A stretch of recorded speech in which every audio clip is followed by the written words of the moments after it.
Que a graça e a paz de Cristo seja com toda a igreja. Amém. Mais uma vez, irmãos, estamos alegres de estarmos tendo mais uma vez esse privilégio de podermos nos reunir em torno da palavra do nosso Deus e podermos cultuar a Ele, cantar canções a Ele, ler a sua palavra publicamente.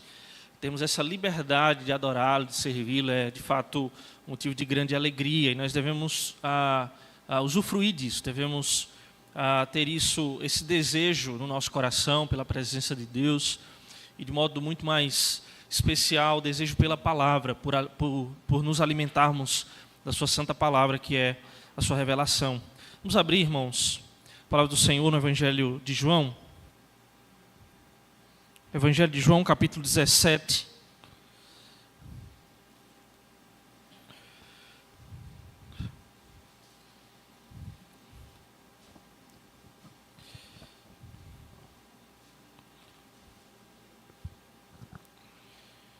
Capítulo 17, irmão de João, enquanto os irmãos abrem, é a oração sacerdotal de Jesus. Mais à frente nós vamos ver algumas características, do contexto dessa oração, mas nós precisamos entender isso, lembrar, é uma passagem muito conhecida.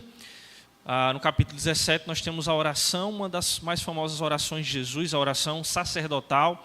O Senhor Jesus então ora ao Pai pelos seus discípulos.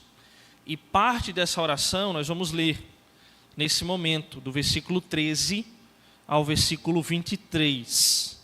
O Senhor Jesus orando ao Pai, ele diz, a partir do versículo 13: Mas agora vou para junto de ti, e isto falo no mundo para que eles tenham o meu gozo completo em si mesmos. Eu lhes tenho dado a tua palavra, e o mundo os odiou, porque eles não são do mundo, como também eu não sou. Não peço que os tires do mundo, e sim que os guardes do mal. Eles não são do mundo, como também eu não sou. Santifica-os na verdade, a tua palavra é a verdade. Assim como tu me enviaste ao mundo, também eu os enviei ao mundo. E a favor deles eu me santifico a mim mesmo, para que eles também sejam santificados na verdade. Não rogo somente por estes, mas também por aqueles que vierem a crer em mim, por intermédio da sua palavra, a fim de que todos sejam um, e como és tu, ó Pai, em mim e eu em ti, também sejam eles em nós, para que o mundo creia que tu me enviaste. Eu lhes tenho transmitido a glória que me tens dado, para que sejam um, como nós o somos. Eu neles e tu em mim, a fim de que sejam aperfeiçoados na unidade, para que o mundo conheça que tu me enviaste e os amaste, como também amaste a mim. Nós já oramos e estamos na dependência do Senhor e confiamos na direção do Senhor para que a sua palavra seja aplicada e possamos ser edificados e o nome do Senhor seja exaltado e glorificado. Irmãos, vocês se enxergam como trabalhadores na obra de Deus? Vocês conseguem se enxergar assim? Eu arrisco dizer, irmãos, que poucos crentes, poucos cristãos se enxergam como trabalhadores da obra de Deus. Parece que nós estamos vivendo como espectadores do que Deus está fazendo. E trabalhadores, nós entendemos muitas vezes, aqueles que foram chamados para viver da obra, que são mantidos financeiramente para pregar o evangelho em algum lugar, sejam como missionários enviados a outras nações, sejam como pastores em suas cidades. Nós entendemos que esses homens são trabalhadores, mas, eu repito, arrisco dizer que poucos cristãos se veem como trabalhadores. Porque a palavra de Deus os descreve como trabalhadores. Somos obreiros do Senhor, não só os pastores, não só os presbíteros, não só os diáconos, não só os missionários, mas cada um de nós foi chamado e enviado pelo Senhor para executar um trabalho. Então imagine, por exemplo, que amanhã, segunda-feira, Você vai acordar cedo, vai se programar para dormir bem, para acordar bem e chegar no horário no seu trabalho. Ou aqueles que trabalham em casa ou são donos do próprio trabalho, né? Talvez não tenha tanto rigor quanto a hora, né? Mas vão despertar a semana imaginando, eu preciso executar um trabalho, eu preciso fazer alguma coisa. E da mesma forma, nós precisamos nos enxergar como trabalhadores da obra de Deus. Nós fomos chamados pelo Senhor e nós somos enviados ao mundo como obreiros, como trabalhadores. Todos nós que somos discípulos do Senhor somos trabalhadores. A seara é grande, mas poucos são os trabalhadores, disse o Senhor. O apóstolo Paulo, escrevendo aos Coríntios, disse: o nosso trabalho no Senhor não é vão. 1 Coríntios, capítulo 15, versículo 53. Então, nós temos um trabalho a realizar. E dos muitos aspectos dessa importante oração que o Senhor faz, eu gostaria de enfatizar esse tema, as características do trabalho que nós realizamos para o Senhor. Cristo, irmãos, aqui ele está prestes a ser crucificado. Versículo 1 da oração, né, o primeiro versículo do capítulo 17, o texto diz assim: tendo Jesus falado estas coisas, levantou os olhos ao céu e disse: Pai, é chegada a hora. Ele já tinha dito isso, né, no verso 32. Algumas Bíblias dividem essa perícope, né, a perícope anterior, os versos finais do capítulo 16, como palavras de despedida. E ele já tinha usado essa expressão no verso 32. Eis que vem a hora e já é chegada, em que sereis dispersos, cada um para a sua casa, e me deixareis só, contudo não estou só, porque o Pai está comigo. Então Jesus está prestes a ser crucificado e ele sabe disso. Por isso ele pede, ele afirma isso: Pai, é chegada a hora, glorifica o teu filho para que o filho te glorifique a ti. E então, dizendo essas palavras, consciente de que estava chegando a hora em que ele seria crucificado, ele se coloca diante do Pai em intercessão pelos seus discípulos. O versículo 6, ele diz assim: manifestei o teu nome aos homens, está orando ao Pai, que me deste ao mundo. Eram teus, seus discípulos, né? Tu me confiaste e eles têm guardado a tua palavra. O verso 9 diz: é por eles que eu rogo. Então Jesus está orando pelos seus discípulos, por aqueles que o Pai entregou ao Filho. Ele diz: tu me confiastes estes homens. E eles têm guardado a tua palavra. É por eles que eu oro. E aí ele continua, né, no verso 9: eu não rogo pelo mundo. Ele estava orando pelos seus discípulos de maneira bem específica. Eu oro não pelo mundo, mas por aqueles que me deste, porque eles são teus. Entendendo, irmãos, esse contexto da iminente crucificação de Cristo, nós entendemos que Jesus está orando por homens que sentiriam medo diante do que estava para acontecer. Como nós vimos aqui no verso 32, eles seriam dispersos, porque Jesus, ao ser preso, nós sabemos isso dos evangelhos, eles fugiram com medo, se esconderam. Então ele ora por homens que sentiriam medo e também dúvidas. Lembram, os discípulos ficaram confusos depois da crucificação de Cristo, sem saber o que eles precisavam fazer depois. Enquanto eles estavam com Jesus, andaram com ele, viram as suas obras, os seus sinais, Jesus estava direcionando a vida deles para o que eles precisavam executar. Mas agora eles iam ficar sem, entre aspas, né, nós vamos entender isso aqui à frente, sem o mestre. E eles seriam dispersos, ficariam com medo, sentiriam dúvidas. Nós sempre citamos aqui aqueles dois discípulos ao caminho, que estavam a caminho da aldeia de Emaús, né? E eles, Jesus encontrou com eles e o texto diz que eles estavam confusos, sem entender, né? Nós esperávamos que fosse aquele Jesus que nos libertasse, né, do jugo, do império, e ele já morreu e agora é o terceiro dia, nós não entendemos. E aí Jesus fala: vocês são tardios para entender as coisas, e começa a explicar a eles a respeito da palavra e a respeito de como os profetas tinham predito aqueles dias. eles seriam perseguidos. E como nós vimos, né, da percepção física, né, do que eles viam, que eles estavam vendo, eles estariam sem Cristo. Cristo já não estaria mais com eles, né? Veja o verso 11, ele diz: já não estou no mundo, mas eles continuam no mundo, ao passo que eu vou para junto de ti. No verso 13, nós lemos: mas agora eu vou para junto de ti, e isto falo no mundo, para que eles tenham o meu gozo completo em si mesmos. Então, Jesus está rogando àqueles discípulos com palavras de despedidas. Eu vou para o Pai. Depois da crucificação, ele seria assunto aos céus, e os discípulos continuariam no mundo. É óbvio, nós sabemos, quando nós vemos isso, que Cristo prometeu àqueles discípulos, né, depois disso aqui, que estaria com eles até o final dos tempos. Mas ele fala isso, né, na grande comissão, depois da sua ressurreição, né, quando ele aparece aos discípulos e diz: vão pelo mundo, preguem o evangelho.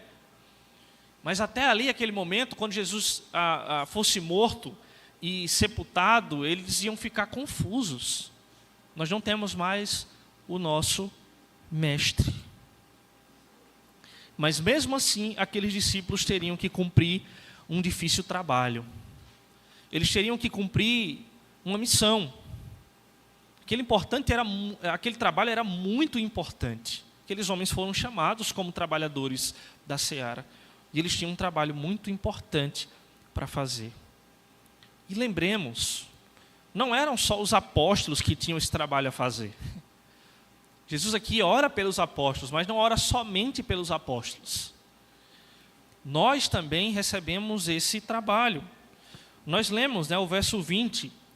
Jesus disse assim na sua oração: eu não rogo somente por estes, mas também por aqueles que vierem a crer em mim por intermédio da sua palavra. Então Jesus Cristo orou ao Pai por mim e por você aqui. Você crê em Cristo ou você creu em Cristo?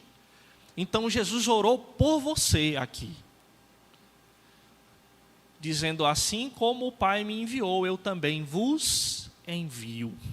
Para um trabalho, para uma missão.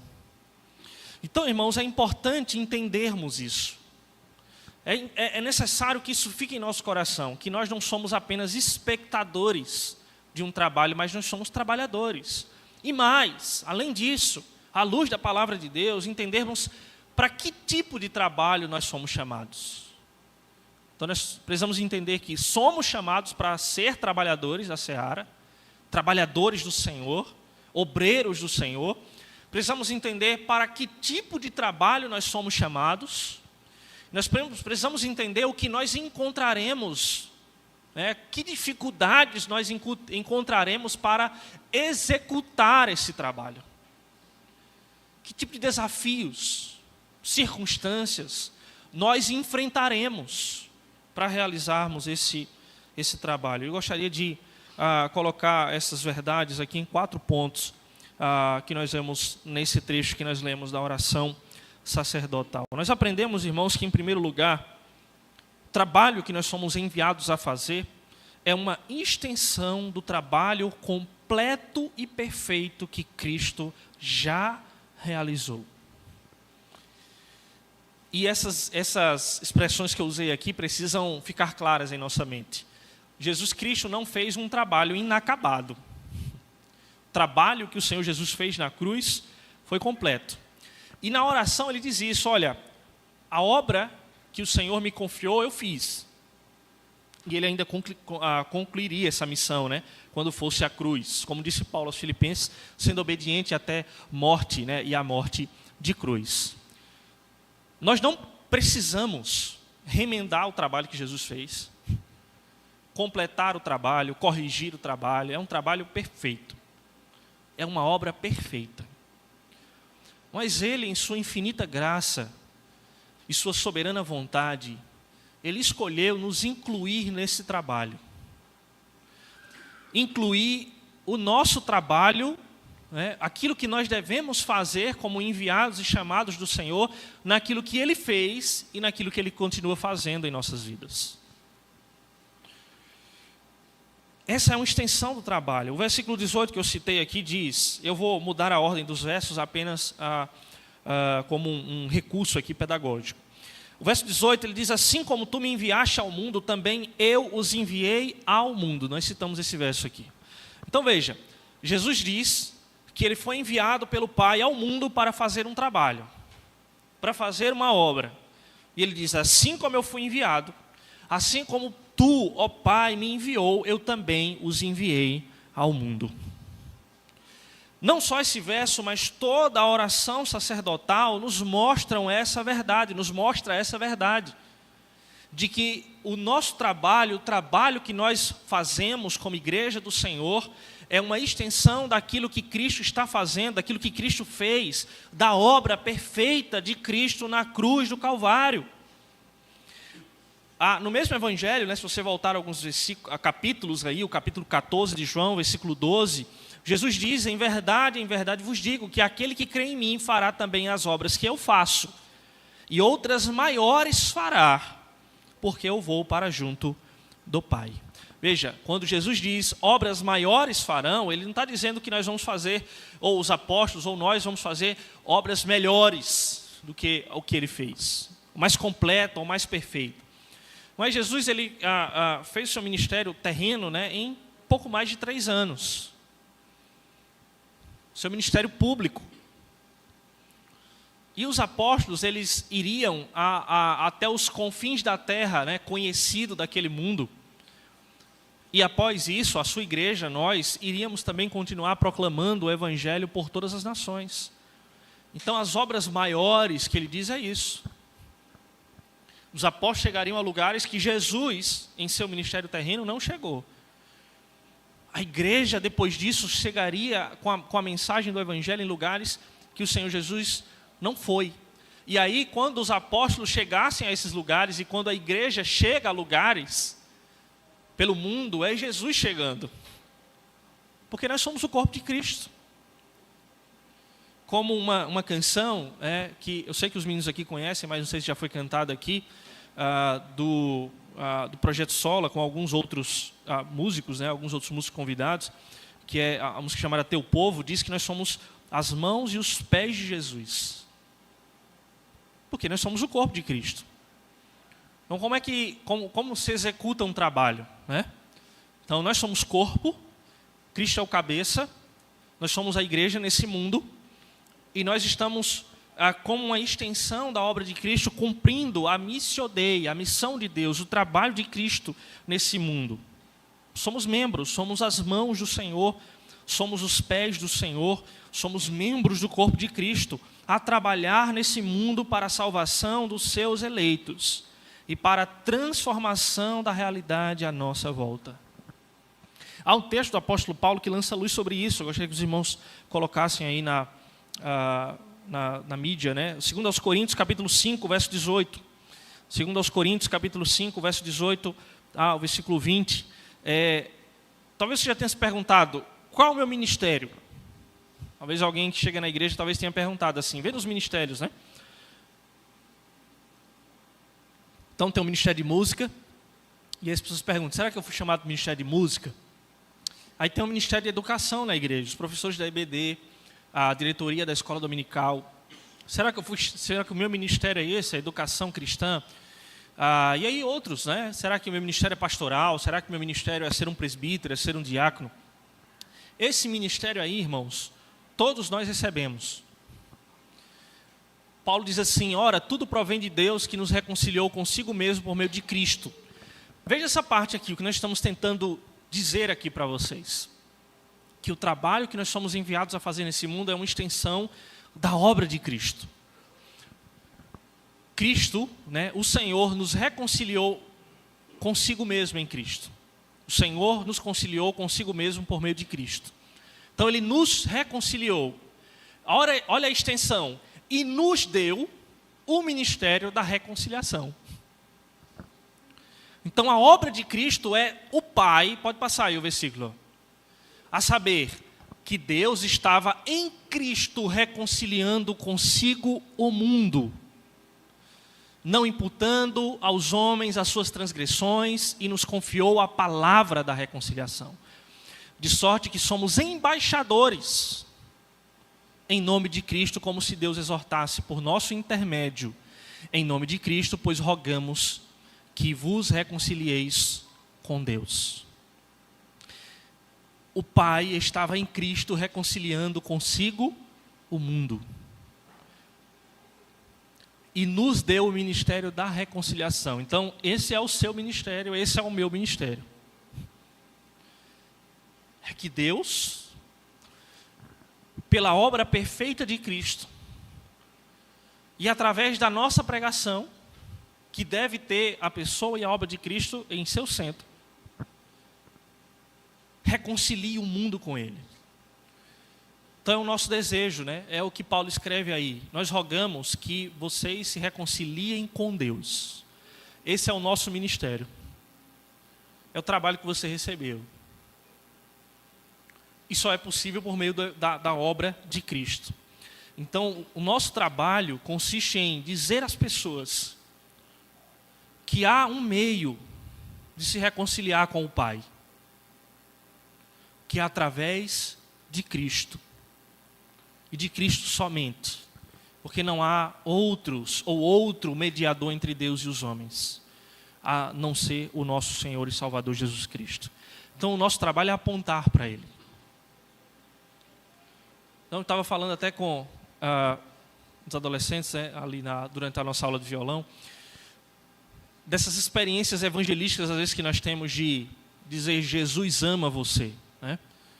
E eu não vou aprofundar essa discussão acerca disso, mas dizer isso não é o bastante a um pecador.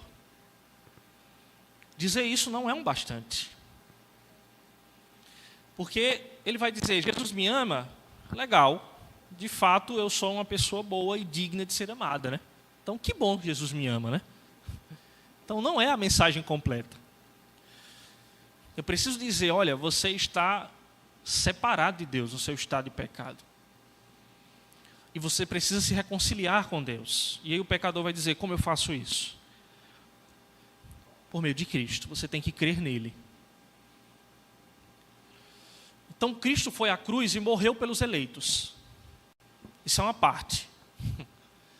E agora nós vamos dizer para os homens que Cristo ele morreu na cruz para salvar pecadores.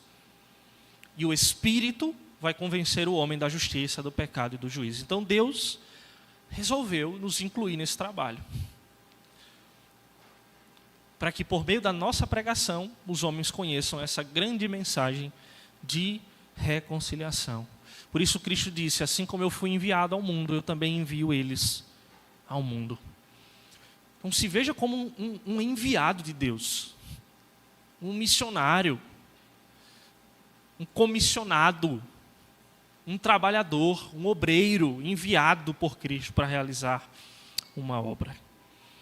Além disso, irmãos, nós precisamos entender, à luz da Escritura, em segundo lugar, que esse trabalho ele será executado em um território hostil. Esse trabalho será realizado em um território hostil, inimigo. O verso 13 ao verso 16 nós lemos, vamos ler novamente, o texto diz, mas agora vou para junto de ti, e isto falo no mundo para que eles tenham o meu gozo completo em si mesmos.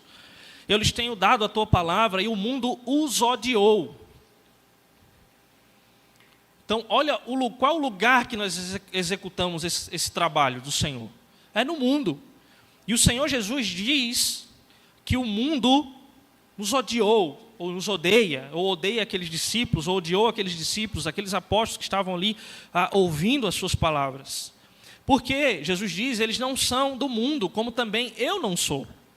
Então não peço que os tire do mundo, e sim que os guardes do mal. Então o mundo nos odeia, o mundo nos odiará, o mundo jaz no maligno, como diz outra passagem das Escrituras. E aqui, segundo as palavras de Jesus, existe mal nesse mundo. O mal está presente nesse mundo, então nós precisamos ser guardados do mal. Ele continua, no verso 16, dizendo, eles não são do mundo, como também eu não sou. Então, você quer ser mais do que Cristo? Cristo foi perseguido. Você não quer ser perseguido? Nós falamos isso pela manhã aqui na nossa aula, né? Uma das irmãs citou uma conhecida que diz assim: não, o Senhor Jesus me salvou e eu não vou ser perseguida no meu trabalho ou em nenhum lugar, porque eu tenho que ser vitorioso, eu tenho que andar sempre na bênção, na vitória, não posso ser perseguido, nem padecer nada, nenhum sofrimento, nem receber nenhuma hostilidade, eu tenho que ser, né, sempre feliz, contente, sem perseguição, sem aflição, sem sofrimento. Mas o Senhor foi perseguido, o Senhor foi morto. O Senhor Jesus diz, a palavra do Senhor diz sobre Jesus, ele veio para os que são seus e os seus rejeitou Jesus. Eles rejeitaram a Jesus, porque eles amaram mais as trevas do que a luz. Então o mundo é mau, o mundo é um lugar hostil, mas o Senhor nos envia a esse mundo. O Senhor está nos enviando a esse mundo, em que há ódio, em que há maldade. Então nós precisamos entender, irmãos, que esse trabalho ele será executado em um território hostil. Em nosso campo de trabalho há uma tensão, nós estamos no mundo, mas não pertencemos a ele. Porque o Senhor Jesus diz, eu não sou do mundo. Isso nos diz muito, e aqui mundo, irmãos, diz respeito a esse sistema caído, o sistema que está subjugado ao senhorio do diabo, o mundo que está em trevas. Isso nos diz muito sobre como deve ser a nossa relação com o mundo que nos rodeia. Entender que há maldade, entender que há hostilidade. Eu me lembro toda vez que eu olho para isso aqui, que eu talvez já tenha citado aqui em outra ocasião, um trecho de uma mensagem, né, do pastor Jonas Madureira, um pastor batista. Ele diz que certa vez um jovem universitário chegou para ele e disse: pastor, eu não entendo. Eu estou pregando na minha faculdade. Já foi difícil começar a pregar na minha faculdade. Tem que começar a ter coragem para isso. E as pessoas estão me odiando por isso. As pessoas não ouvem o que eu digo. As pessoas me xingam às vezes. E aí eu lembro que o pastor Jonas, ele conta isso num sermão, ele diz assim: e você esperava o quê? Você esperava o quê? De um mundo hostil contra o Evangelho. De ideologias tão demoníacas, de visões de mundo tão contrárias à palavra de Deus. Em um mundo em que os homens não gostam de ser confrontados, dizer que são pecadores, ouvir que estão caminhando para o inferno. As pessoas não gostam de ouvir isso. E ele diz: continue. Isso é o natural de acontecer, mas o Senhor também diz que alguns ouvirão, que alguns entenderão, então continue. Continue. Mas nós precisamos esperar isso do mundo. O mundo nos odeia, é o que o Senhor Jesus nos diz. Mas, mesmo em meio a tanta hostilidade, o Senhor diz que nós podemos ter a alegria completa. Né? Olha, isso está descrito aí no verso 13. Para que eles tenham o meu gozo completo. Falo no mundo para que eles tenham o meu gozo completo em si mesmos, apesar das perseguições, apesar do ódio e apesar da hostilidade, nós podemos desfrutar de alegria no Senhor por estarmos executando um trabalho. Mais uma vez, lembrando, né, que esse assunto veio durante o nosso estudo pela manhã, e foram citados até alguns textos sobre esse sofrimento, né? Eu lembro que Mateus citou alguns textos aqui que falam sobre esse sofrimento, né, inerente à vida cristã, e um texto que fala sobre o privilégio, né? Privilégio de ser perseguido. Os discípulos em Atos entenderam isso. Certa vez eles oraram assim, né? Eles entenderam, o texto descreve isso, eles glorificaram a Deus por terem sido considerados dignos de sofrer pelo Evangelho, de sofrer pela causa do Evangelho. Então nós podemos ter alegria por sermos perseguidos por causa do Evangelho. A palavra de Deus nos ensina que não há dignidade, nem pode existir alegria quando nós somos perseguidos por causa do nosso próprio pecado. Tá? Então não seja chato também. Porque às vezes a gente é perseguido por ser chato. A gente às vezes é perseguido por causa do nosso próprio pecado, por causa da nossa própria conduta. Mas aí Paulo ensina, se você é perseguido por isso, não tem nada do que se gloriar nisso. Agora, se você é perseguido por causa do Evangelho, aí você se gloria nisso. Aí tem prazer nisso, aí tem alegria nisso. E mais, nós podemos ir, irmãos, a um mundo hostil para cumprir o trabalho que o Senhor nos confiou, porque o Senhor promete nos guardar do mal. O Senhor diz, eu não peço, verso 15, que os tires do mundo, e sim que os guardes do mal. Então nós não seremos tirados desse mundo, né? E quando o Senhor Jesus voltar, Ele vai dar um reboot, né? Vai dar um reset em tudo. Ele vai restaurar toda a criação, novos céus e nova terra. Mas Ele, enquanto nós estivermos aqui, do lado de cada eternidade e vivos, né? Porque há aqueles que já partiram, né, e fazem parte da igreja triunfante, e aí não sofrem mais com isso. Mas enquanto estivermos aqui, nós não devemos pensar ou desejar sermos tirados do mundo, porque temos um trabalho a cumprir neste mundo. Paulo, a única vez que Paulo desejou, e entenda isso, né? Não era sentimento suicida, não, pensamento suicida, não. E Paulo, lá em Filipenses, se não me engano, ele diz assim, partir e estar com o Senhor é muito melhor. Então, Paulo desejou a morte, porque ele entendia que partir e estar com Deus era muito melhor. Mas veja a atenção de Paulo lá, que ele diz assim, mas depois, eu estou parafraseando as palavras de Paulo aqui, eu entendi que enquanto eu fico, eu posso servir aos meus irmãos. E aí a atenção dele, agora eu não sei mais o que eu quero. Eu entendo que partir e estar com Deus é muito melhor. Mas enquanto eu fico, eu cumpro o meu trabalho, eu cumpro a minha missão. Então eu posso servir aos meus irmãos. Então, ou seja, a consciência do trabalho que nós temos a realizar. Então o Senhor diz, eu não peço que os tires do mal, orando ao Pai, mas que os tires do mundo, mas que os livres ou que os guardes do mal. Então nós podemos ter a certeza, a fé, a convicção de que somos guardados no Senhor. E embora esse mundo possa nos ferir e até tirar a nossa vida, mas estaremos ainda assim guardados no Senhor, porque aquele que crê, ainda que morra, viverá eternamente. Não podemos, irmãos, tomar a forma desse mundo. Estamos no mundo, somos enviados ao mundo, não podemos tomar a forma desse mundo, mas sermos sal e luz.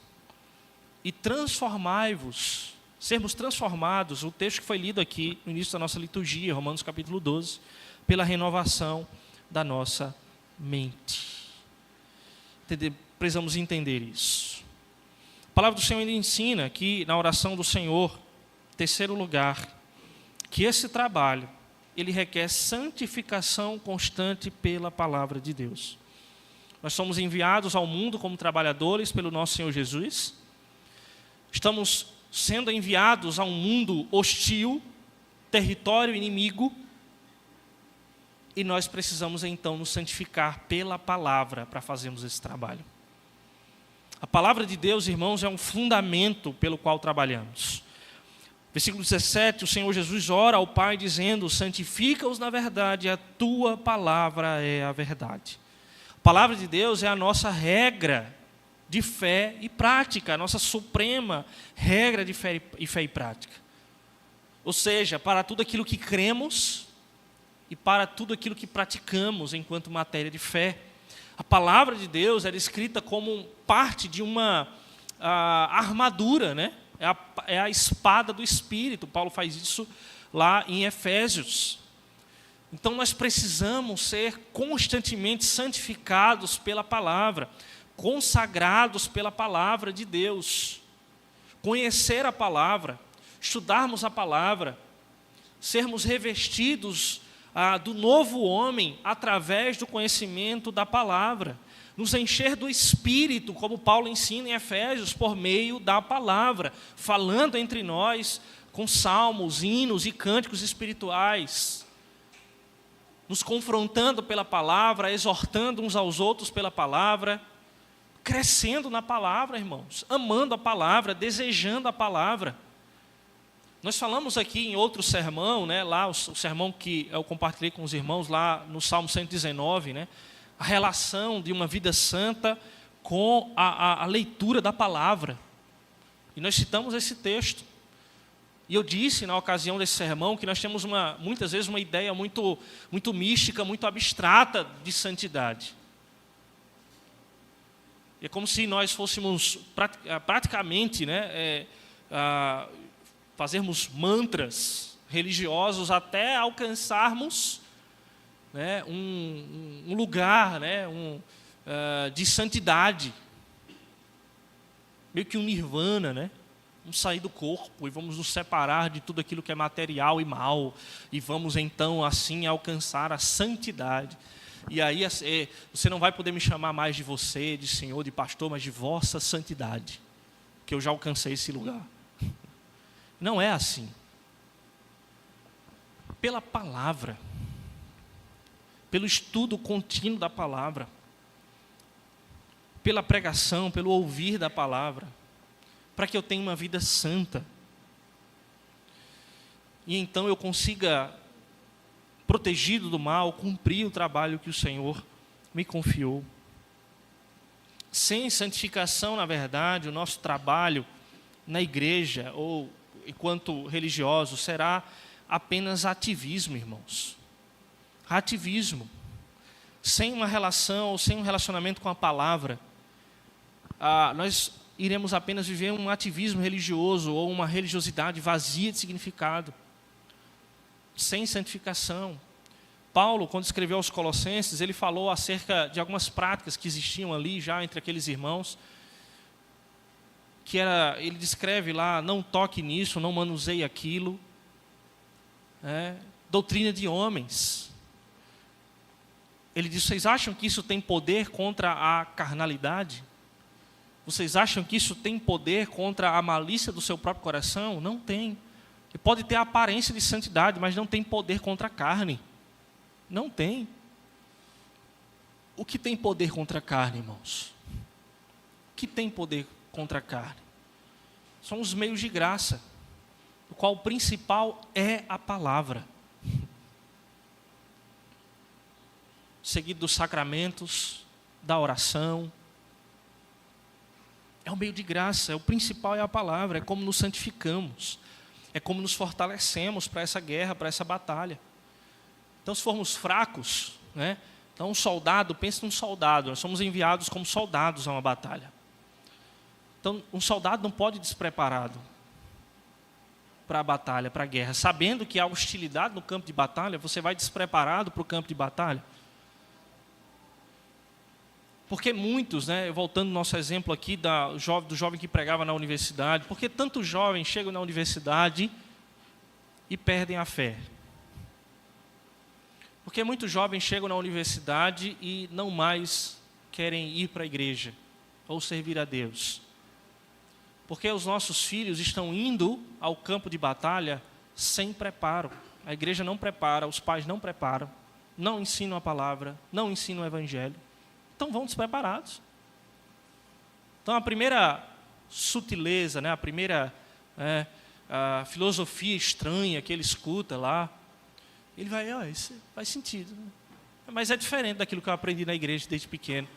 Mas faz sentido mesmo assim. E aí vai negar a fé e negar o Cristo que outrora ele disse crer. Então nós não podemos ir ao campo de batalha despreparados. Precisamos nos santificar pela palavra, nos consagrar pela palavra, estarmos separados para essa batalha pela palavra de Deus. Veja que Jesus repete isso várias vezes aqui, né? Santifica-os na verdade, a tua palavra é a verdade. Verso 19, ele diz, e a favor deles eu me santifico a mim mesmo, para que eles também sejam santificados na verdade. O verso 20, né, por intermédio da sua palavra, né? Ele usa essa expressão aqui de novo, por intermédio da sua palavra. Então, a palavra como um meio de santificar a nossa vida, de separar e consagrar a nossa vida para serviço a Deus. e a favor deles eu me santifico a mim mesmo, para que eles também sejam santificados na verdade. Essa expressão ela é um pouco complexa. Jesus Cristo diz, eu me santifico a mim mesmo, para que eles também sejam santificados na verdade. Veja, a maioria dos estudiosos vão dizer que quando Jesus usa a palavra, eu me santifico a mim mesmo, o Senhor Jesus ele tem em mente os rituais de consagração sacerdotais de Levítico.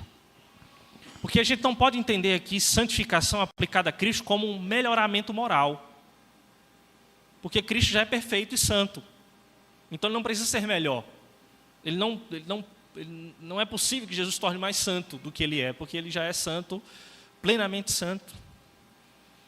Então, eu me santifico a mim mesmo não tem a ver com melhoramento moral. Quando nós aplicamos a nossa vida, tem a ver com isso também. Com abandonarmos as velhas práticas, abandonarmos o pecado e nos consagrarmos a Deus.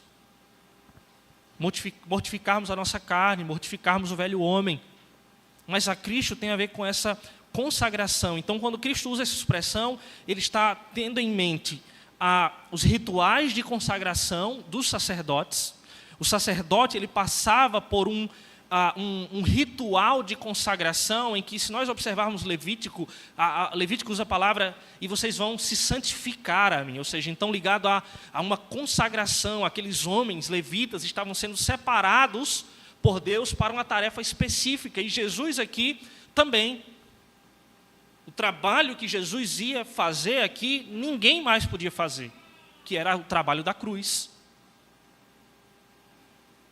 Então, por isso Cristo ele diz, eu me santifico, eu me consagro a este trabalho, a esse sacrifício sacerdotal, né, essa obra, para que eles também sejam santificados na verdade. Como disse um comentarista, né, como sumo sacerdote, Cristo se consagra a si mesmo, a sua tarefa sagrada, especialmente ao seu supremo sacrifício, que ninguém mais podia realizar, para que por meio dele nós nos santifiquemos, e nos santifiquemos pela palavra, pois conhecemos a Cristo pela palavra, é o Cristo da palavra, para que então executamos essa tarefa difícil. Então aprendemos, irmãos, que o Senhor nos enviou como trabalhadores, como obreiros. Nós aprendemos que esse trabalho será realizado em um território hostil, que esse trabalho requer santificação pela palavra de Deus. E em quarto e último lugar, a unidade é meio e finalidade desse trabalho. Uma das coisas que aparece com mais constância e evidência na oração sacerdotal de Cristo aqui é o tema da unidade. Então, o que nós queremos dizer quando nós dizemos aqui que o trabalho, né, esse trabalho, a unidade, perdão, ela é meio e finalidade desse trabalho? É porque, primeiro, o trabalho que nós realizamos, ele precisa ser em unidade. Nós não fomos enviados sozinhos, como cavaleiros solitários, né? Cavaleiros solitários. Nós somos enviados como um exército, como uma família, como um povo. Então, esse trabalho ele é feito em unidade. Cada membro do corpo cooperando entre si para que executemos a obra do Senhor. Então, esse trabalho ele é feito em unidade, mas é feito também, ao mesmo tempo, em prol da unidade. Porque essa é uma marca, irmãos, importante da igreja. É uma distinta marca da igreja. A igreja precisa manifestar a unidade. Então, verso 21, Jesus diz assim, a fim, ou seja, o objetivo, a fim de que todos sejam um. E como és tu, ó Pai, em mim e eu em ti, também sejam eles em nós, para que o mundo creia que tu me enviaste. Eu lhes tenho transmitido a glória que me tens dado, para que eles sejam um como nós o somos. Eu neles e tu em mim, a fim de que sejam aperfeiçoados na unidade, para que o mundo conheça que tu me enviaste e os amaste, como também amaste a mim. Então eu executo o trabalho em unidade, como povo, como exército, como família de Deus, E eu trabalho também para que cada vez mais nós, enquanto povo do Senhor, manifestemos unidade, porque Jesus Cristo ensinou aqui. Por meio dessa unidade, o mundo vai conhecer que nós somos enviados por Deus, ou melhor, que Cristo foi enviado pelo Pai ao mundo e amado pelo Pai. Então o mundo vai conhecer que o Pai enviou a Cristo através da nossa unidade. É o que Jesus está nos ensinando.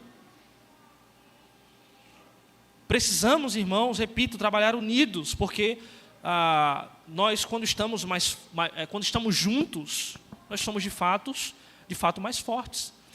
Veja que é uma tarefa, é uma estratégia de guerra. Dispersar o exército, para que o exército fique fraco. Isso é uma estratégia de guerra. Vamos dispersar o exército e o exército vai ficar fraco. Não sei quantos já assistiram aquele filme 300, que é um clássico. Lembra como eles batalham contra o exército maior do que eles? Eles têm uma tática, Então eles se protegem, os escudos ali, e os de trás vêm, pulam por cima dos que estão com escudo e atacam aqueles que estão à frente. Agora, se aquele pequeno exército de 300 homens tivesse disperso, eles não teriam chance nenhuma contra o inimigo. Não teriam chance nenhuma. Então, dispersar o exército torna o exército fraco, é uma estratégia de guerra. Então, nós precisamos andar juntos. E precisamos trabalhar para que cada vez mais fortalecemos a unidade, como dissemos. Peço os irmãos colocam aí Efésios capítulo 4, verso 3. Efésios 4, versículo 3. Olha o que Paulo nos ensina a fazer.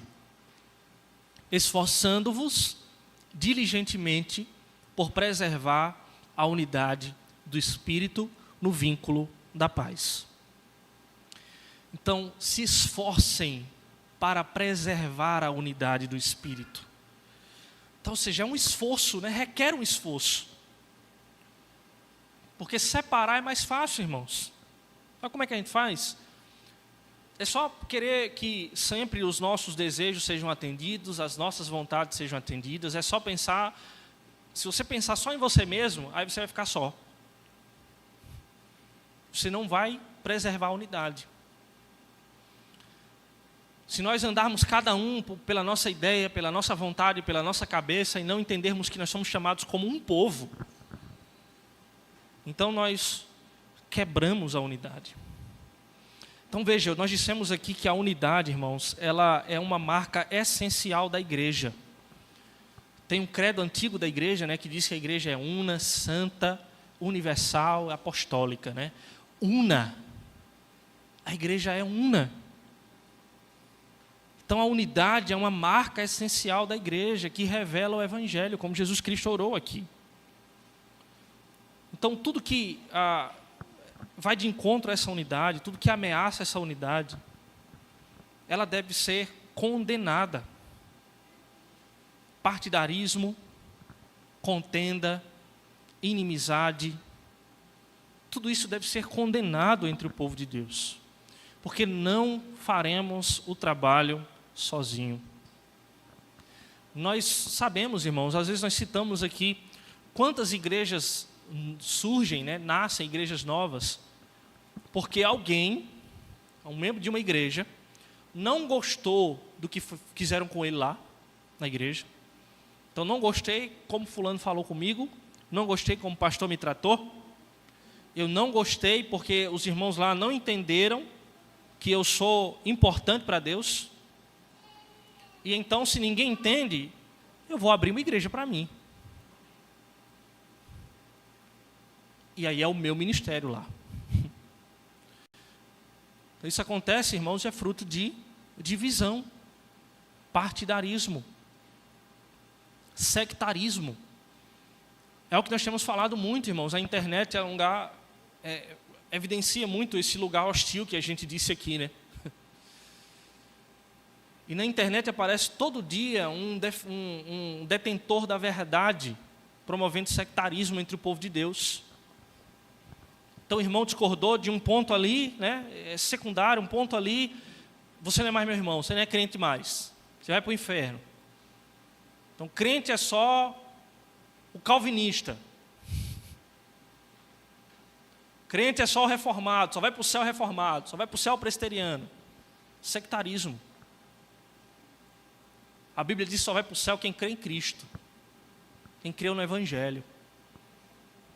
Então eu não posso colocar outra coisa senão o Evangelho. O crer em Cristo, amar a Deus sobre todas as coisas. Então isso é sectarismo, irmãos. Precisamos trabalhar juntos, unidos e em prol da unidade. Eu concluo, irmãos, dizendo o seguinte: nós precisamos então entender e lembrar sempre, quando nós estivermos envolvidos no trabalho, na obra do Senhor, nós precisamos entender e lembrar que nós não podemos perder o foco. Nós precisamos lembrar que fomos enviados por Cristo para uma missão específica, aquela missão de reconciliação, uma obra que o Senhor nos enviou, nos escolheu para, como extensão da sua obra, salvar os eleitos. Precisamos, em segundo lugar, nos preparar para estarmos em um mundo que nos odeia, mas seguirmos confiantes que o Senhor nos guarda de todo mal.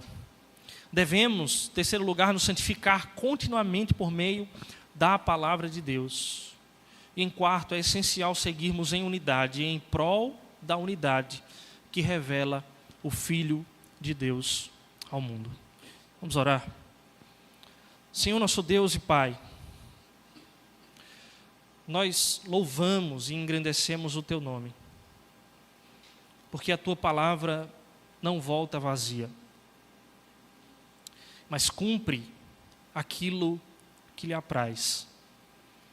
Que o Senhor Deus, em sua infinita bondade e graça, pelo poder do Teu Espírito, opere, ó Deus, crescimento dessas sementes em nosso coração.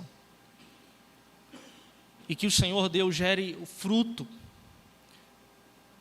de arrependimento, fruto de entendimento, de compreensão da verdade, de obediência ao Senhor, para que possamos, ó Deus, cada vez mais os vermos como trabalhadores do Senhor, como enviados pelo Senhor ao mundo para sermos sal, para sermos luz, obreiros, trabalhadores.